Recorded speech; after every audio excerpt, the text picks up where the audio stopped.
جس میں فرشتے آتے ہیں.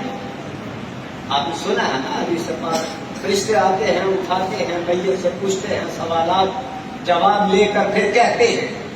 جو سوال کا جواب پورا پورا دے دیتا ہے، حضور کی پہچان کے بعد کہتے ہیں یہ واقعی وہی ہے جس کے حق میں خدا نے فرمایا ہے فَلَنُحْيِيَنَّهُ حَيَاةً طَيِّبَةً. تو فرشتے یہ کہتے ہوئے چلے جاتے ہیں کیا نم کا نومۃ العروس،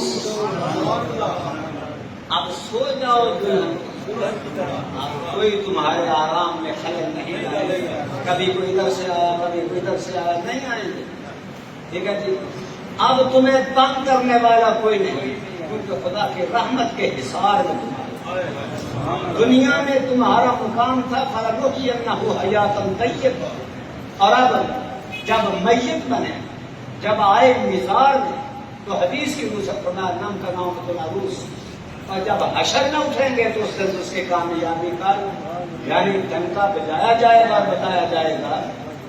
یہی وہ نفوس قدسیہ ہیں جنہوں نے دنیا میں یہ دو لفظ جو ہیں وہ پورے کیے. اب ملائک کے لیے اور پاک باز زندگی گزارنے کے لیے اور کامل صوفی بننے کے لیے دو چیزوں کی جو اشد ضرورت ہے، جو پرنسپل سٹینڈ آف اسلام ہے، جس کے بغیر ہم دائیں بائیں کبھی نہیں دیکھ سکتے. جب دیکھیں گے کہ ان لفظوں کو دیکھ کر چلیں گے. وہ لفظ ہیں الذین آمنوا وکانوا یتقون. اب آئیں واپس صاحب عرس کے طرف. اب ان کی حیات مقدسہ جو ہے وہ ان دو لفظوں سے نسل در نسل اور موروثیت کے ساتھ، وراثت کے ساتھ. حالانکہ یہ وراثت تو نہیں ہوتی، ہو سکتا ہے آج بے ایماندار ہو کر کو بے ایمان ہو جائے.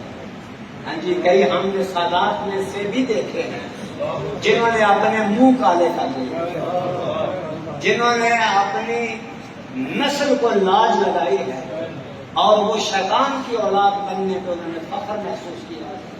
اور جو سب سے بڑا فخر تھا کہ وہ آقا کی نسل سے تھے، لیکن خدا نے انہیں نکال باہر کیا. کیونکہ جو ان کا نہیں ہوتا تو وہ خدا کا نہیں ہو سکتا، اور جو ان کا ہوتا ہے وہی خدا کا ہوتا ہے. تو لہذا بہت سے لوگ ہیں جو اپنے آپ کو سید بھی کہلاتے ہیں اور آقا کے دین کے باغی ہیں، اور وہ سید کہلانے کے حقدار نہیں ہیں، کیونکہ سرداری تو حضور کی غلامی میں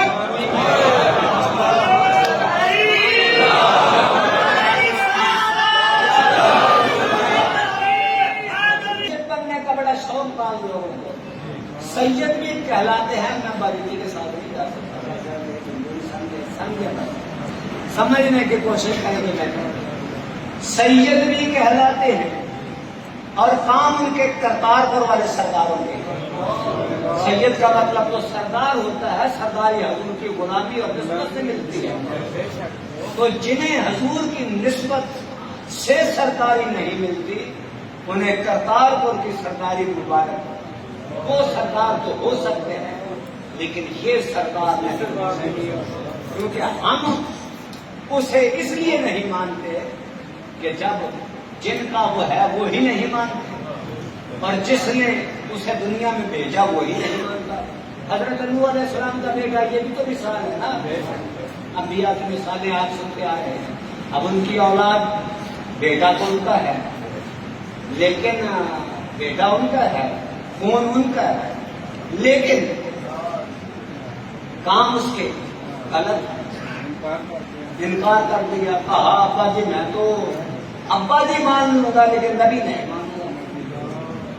تو جاؤں گا کس کے ساتھ؟ فرمایا ان کے ساتھ نہ جائے، ہمارے ساتھ اس کشتی میں سوار ہو جائے. یا بنی ارکب معنا ولا تکن مع الکافرین. ہمارے ساتھ ہماری معیت پہ آپ.